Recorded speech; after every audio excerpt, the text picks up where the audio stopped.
दोस्तों अब आ गए हैं खेत में। जो ये खेत खाली हुआ है, दोस्तों आपको भी लग रहा होगा कि इस बार जो है पिछली बार की तरह पत्ती नहीं जुतवाई मल्चर से और मिट्टी नहीं पलटवाई। दोस्तों तोता हल चल रहा है महिंद्रा से।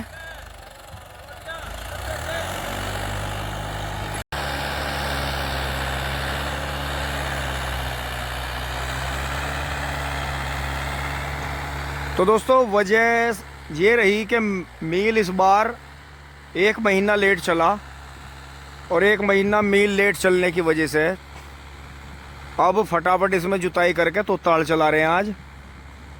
और कोशिश यही रहेगी कि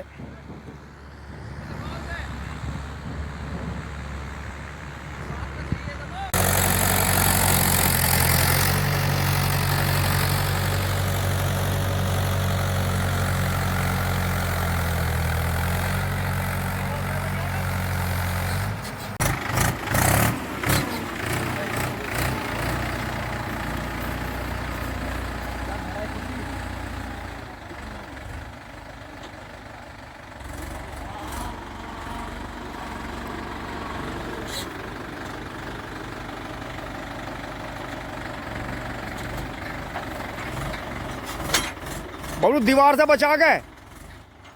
ओ महाराज,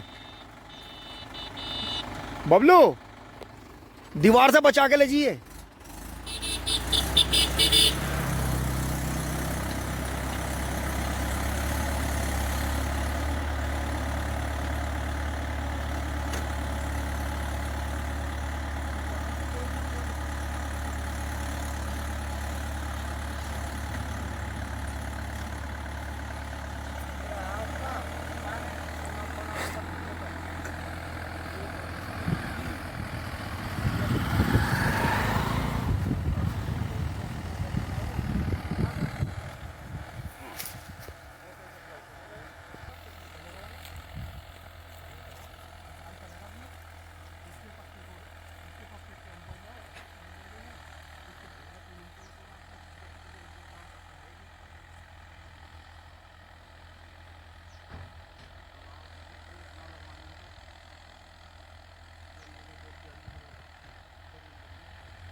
दोस्तों वीडियो आपको ज़रूर अच्छी लगी होगी। Please like share and subscribe. धन्यवाद, जुड़े रहिए और तो ताड़ अपने खेतों में ज़रूर चलाइए।